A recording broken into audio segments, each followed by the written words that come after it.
Okay, so we're just going. I'll do Alright, so as you guys can tell, I'm doing mine on Star Wars and the cognitive dissonance theory. Basically, there are a ton of Star Wars movies, but the most recent one that everybody knows that's coming out is Star Wars The Force Awakens. But I'm not doing it on that movie, so sorry to disappoint everybody.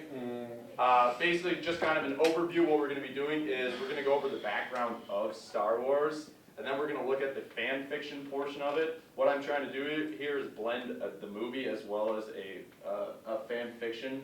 We'll get into what that actually is, and then we'll go over the cognitive dissonance theory, and then go to our research question, and then our three main dissonances, and then our conclusion. So first off, the background for Star Wars. How many of you have actually seen Star Wars? Okay, so for those of you who haven't, there's a lot of stuff to it, okay? Basically, all you need to know is it's a science fiction movie about good and bad. They have magical powers, kind of like they can move stuff with their mind. They have lightsabers, they fight each other. There's a lot of drama, like, you know, it's his son, and then he's kissing his sister at one point. It's really confusing, but basically all you need to know is it's science fiction, widely known all the way across the world. It was created by George Lucas in 1977, and there's 6 movies. But this is the weird part, they actually started making the movies as 4, 5, 6, and then they went straight to the prequels for some reason, said, hey, let's make them before, and they went 1, 2, 3. So we're going to actually be talking about episode 3, which is with our main character, Anakin Skywalker, during the prime transformation of his switch to Darth Vader, who is the bad guy. Okay, what is fan fiction? Stephen Downes, basically from Journal EI, says that fan fiction is any work which embellishes, alters, or rewrites the work of another with new storylines, new characters, new alternate endings, and substitution sets of morals and ideas. Star Wars is actually the #1 ranked fan fiction genre in the world when it comes to new writers and all that. They go straight to Star Wars. There's something about this movie, there's multiple plot lines, I guess, where it allows them to actually get started into writing.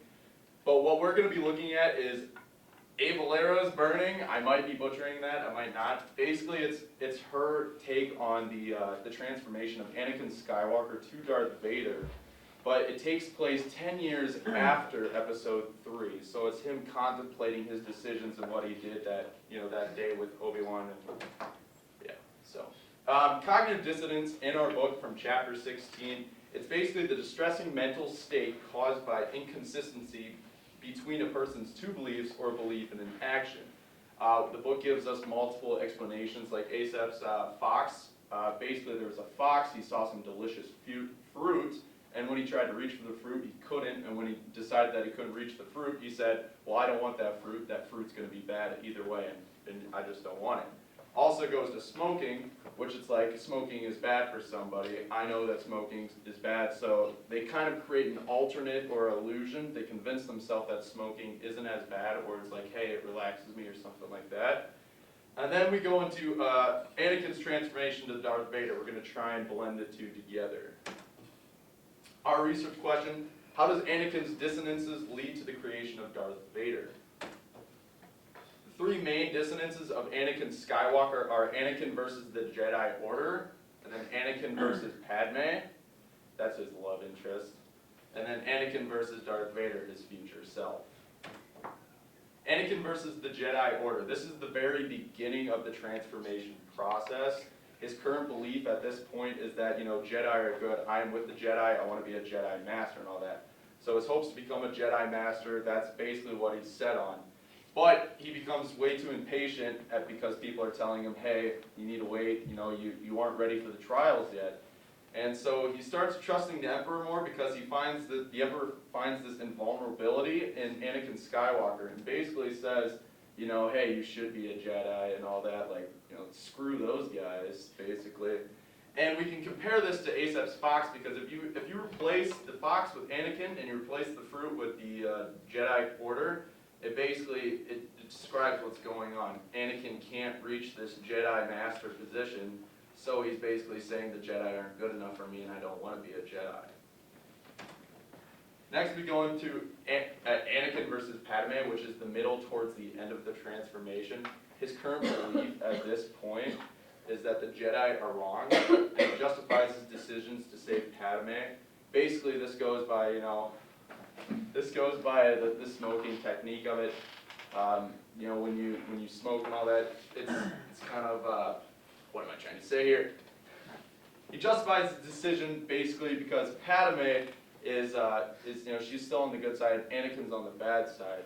So he's justifying his turn over to the dark side by saying that, hey, I'm trying to save her, so that's what's good. If we compare it to smoking, it's just like saying, I'm smoking because it relaxes me, and ignoring the fact that it's being harmful to your health. He's ignoring the fact that he's turned to the dark side. If we go to this YouTube clip right here, okay, maybe not. Yeah, there we go, sweet. It's your love. Love won't save you, Padme. Only my new powers can do that. For what cost? You're a good person, don't you think? I won't lose you the way I lost my mother. I am becoming more powerful than any Jedi has ever dreamed of. And I'm doing it for you. To protect you. Come away with me. And that's that. Basically, it goes into the ultimate battle with Obi-Wan Kenobi, which is the best point of the whole series, if you ask me. But just to reiterate, right there, he's basically saying that he's doing this transformation to the dark side for her, and it's the reason why he actually changed over is because he wants to save her life. Going on to Anakin versus Darth Vader, his current belief at this point is that Anakin doesn't exist. In our fan fiction, it mainly goes, like I said earlier, it talks 10 years after that the third movie takes place. And from Abe Valera's perspective, it's Darth Vader, and he's deciding, hey, maybe, my decisions weren't right. And he gets to a point in the past or in the future that he decides that, he doubts what he's actually doing. I mean, but at the same time, he disregards himself as a human being. What he does is he says, well, I'm not human anymore. That day when I, lost the battle to Obi-Wan Kenobi, Anakin Skywalker died. And, Darth Vader took place at that point. He knows that he's bad, but he convinces himself that he isn't human and pretends that that day happened to somebody else. So he's basically just putting it off.